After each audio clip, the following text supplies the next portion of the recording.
Kita ninyo, pag nakukulong, biglang nagkakaroon ng sakit.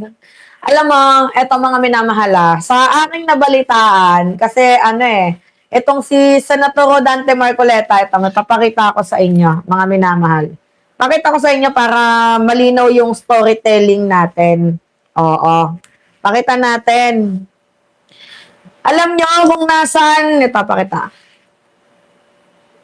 Alam nyo, mga minamahal, kung nasaan ngayon itong si Senator Rodante Marcoleta? Nasa pinig po ng kamatayan, I think.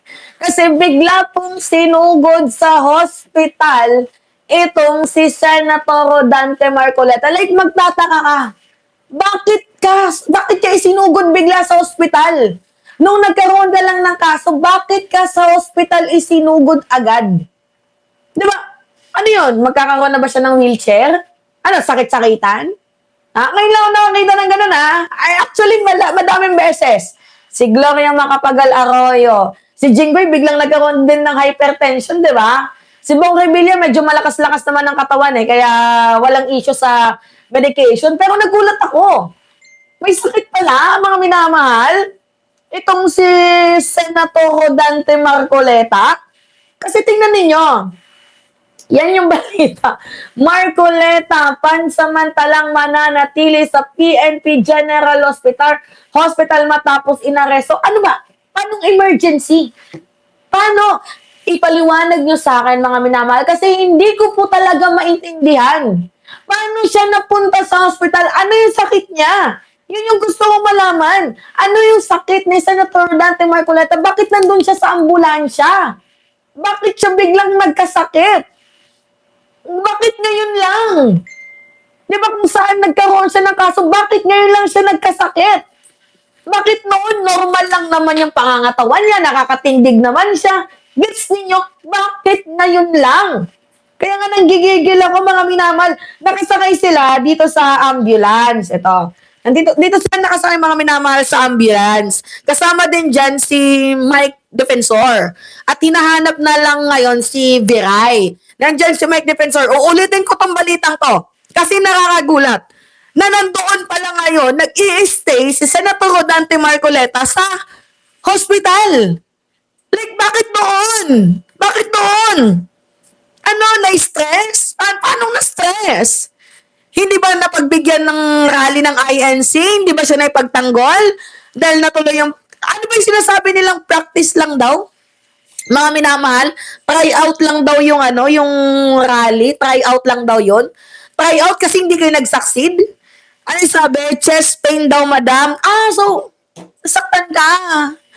Nasaktan ka dahil nakulong ka? Or nasaktan ka dahil hindi ka naipagtanggol ng INC? Kasi ito yung balita Ito, pakita ko sa inyo Mag-alas 11 kanina na dumating siya sa PNP CIDG para sumailalim sa booking procedure matapos iparesto ng sandigan dahil sa kasong plunder. Pinuntahan siya kanina ni Interior Secretary John Vic Rimulya at PNP Chief Jose Melencio Nartates si Marcoleta sa sandigan matapos ilabas ang arrest warrant. Pakinggan natin ang pahayag ni Secretary Rimulya. Was he arrested or was he really surrendered? It was both. And therefore, the man is the big mind of the motion of march. Subsequently, when it was denied, he closed down the building, he arrived, he was arrested. So, it is both.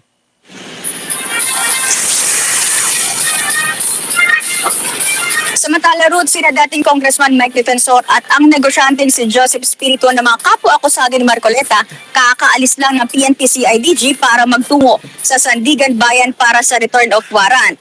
Naaresto sila ngayong umaga sa isang coffee shop sa Quezon City matapos maglabas ng arrest warrant ng Sandigan Bayan. Sila ang donor sa 75 million pesos campaign donation na hindi idineklara ng senador. Mag-alauna kanina nang dumating sa Defensor at Espiritu sa Camp Crame.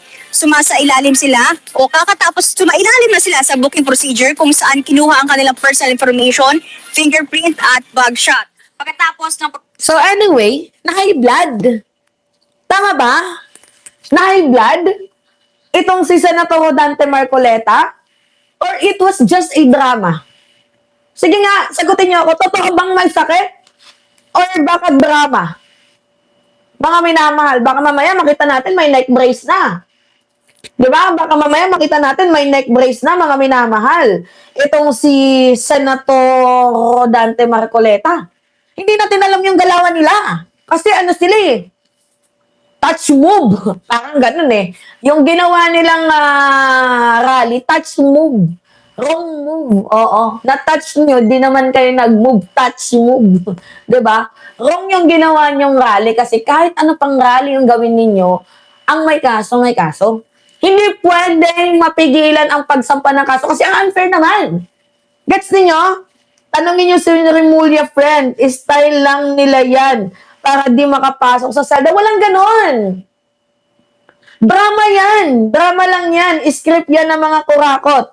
First time going to jail, very stressful. Sabi ni Eric De La Cruz, sino ba naman ang hindi may stress? Doon pa lang sa punto na nag-rally sila, tapos hindi sila nakatikim ng, di ba? Hindi sila nakatikim mga minamahal ng ano eh, yung hinagpis ng mundo, dahil hindi sila napagbigyan sa kanilang gusto, syempre stress. Kaya nagkaroon siya ng chest pain. Di ba? Alam niyo, first time kong makakita, hindi pala first time. O ulitin ko, ilang beses na akong nakakita ng ganitong senaryo, pero iba yung kay Marcoleta eh.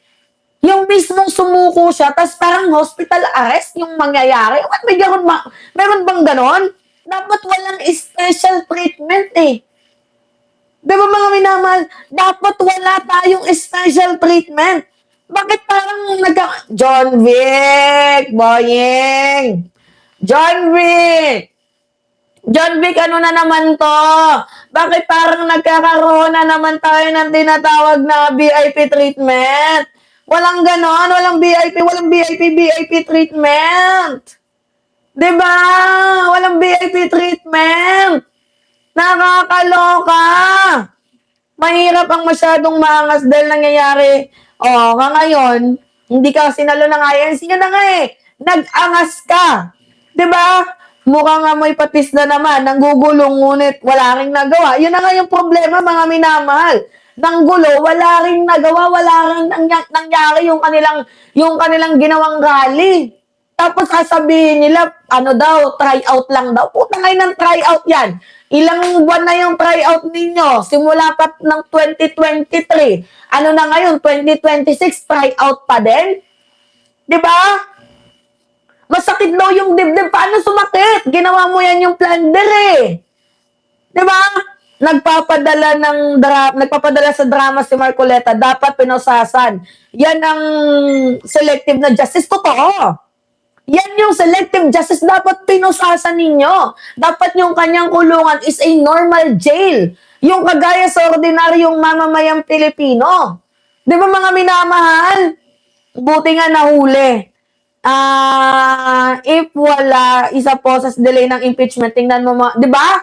Mga minamahal, yan na nga yung punto eh. Oo, dito sa katarantaduan ni Senator Rodante Marcoleta. Kung hindi yan nahuli, siya yung magde-delay ng impeachment dyan, buti na lang kako, wala. Di ba? Buti na lang kako, o hindi na parte. Actually, parte pa naman siya. Titingnan natin kung pwede siyang makadalo. Pero mukhang malabo na. Mga minamahal, napaka-selective na ng justice kung mangyayari to. Ngayon,